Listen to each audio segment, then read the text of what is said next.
Hello, and welcome to Everything Explained.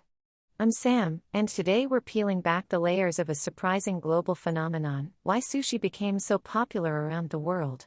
You'll hear how a local dish from Japan turned into a worldwide symbol of cosmopolitan dining, and you'll find the threads that connect taste, technology, marketing, and culture. Sushi began as a clever way to preserve fish, fermenting fish with rice to keep it fresh. That early form, nazushi, goes back many centuries in Southeast Asia and Japan.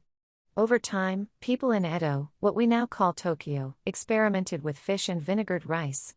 By the 18th and 19th centuries, a quicker, fresher version appeared: nigiri sushi, small mounds of rice topped with fish. The idea of immediacy, eating soon after preparation, became part of the appeal. Sushi wasn't yet a worldwide hit, but it was efficient, portable, and precise, which fit urban life in Japan as cities grew. Fast forward to the 20th century, refrigeration, air freight, tankers, and global markets changed everything. Fresh fish could travel farther, and chefs could experiment. The global appetite for seafood meant sushi could travel too. As more people traveled to Japan and returned with stories, sushi spread with a sense of adventure.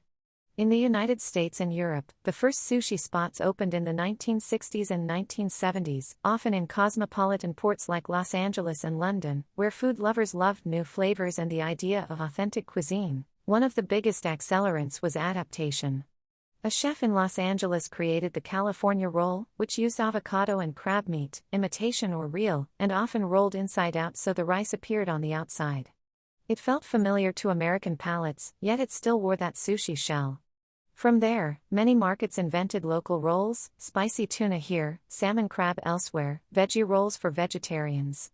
The result is a family of foods that stays recognizably sushi, but also feels familiar enough to try without risk. People often describe sushi as light, clean, and healthy: lean protein, omega-3 fats, little processed land meat. Even when a roll is indulgent, the portions tend to be modest. The visual appeal matters, too: bright fish, neat portions, the ritual of dipping in soy and wasabi. In the age of Instagram, the look is part of the product. A beautifully plated plate can be as appealing as the taste. Sushi isn't only a high-end dinner. Conveyor belt sushi, or kaiten sushi, started in Japan and then spread worldwide. It offers quick, affordable options for busy people. Supermarket sushi sections also brought it into daily life, as did bento boxes and takeout. This mix of accessibility means you can order a $2 nigiri or a $200 omakase, depending on your budget and mood.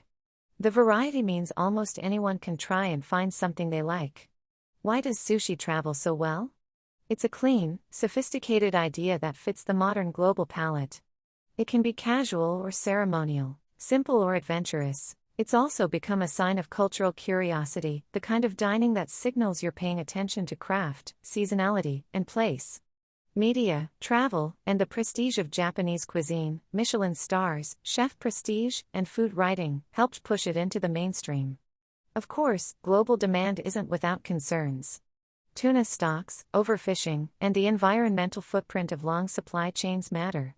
In response, many restaurants diversify with sustainable fish choices, plant-based fillings, or locally sourced seafood when possible. The story of sushi today is partly about adapting to this reality while keeping the core appeal intact. Another layer is the idea of sushi as a shared experience. In many restaurants, the chef curates a quiet, intimate moment. You watch the rice, the knife, and the hands move with rhythm. The room fills with a chorus of subtle sounds: knife, sea breeze, a tiny clink of a plate. People come with friends or on dates, trading bites and stories.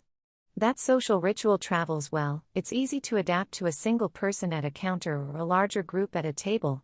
It also translates across cultures. You may be at a street stall in Bangkok or a sleek sushi bar in Toronto, and the same idea lands: the joy of small, precise bites shared over conversation. So sushi's worldwide popularity isn't a single spark.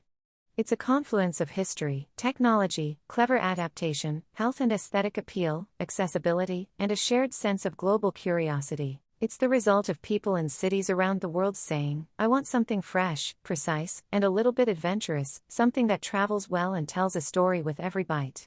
If you look closely, sushi invites you to taste a world, one bite at a time.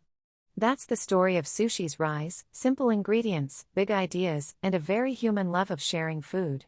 I'm Sam, and this was Everything Explained.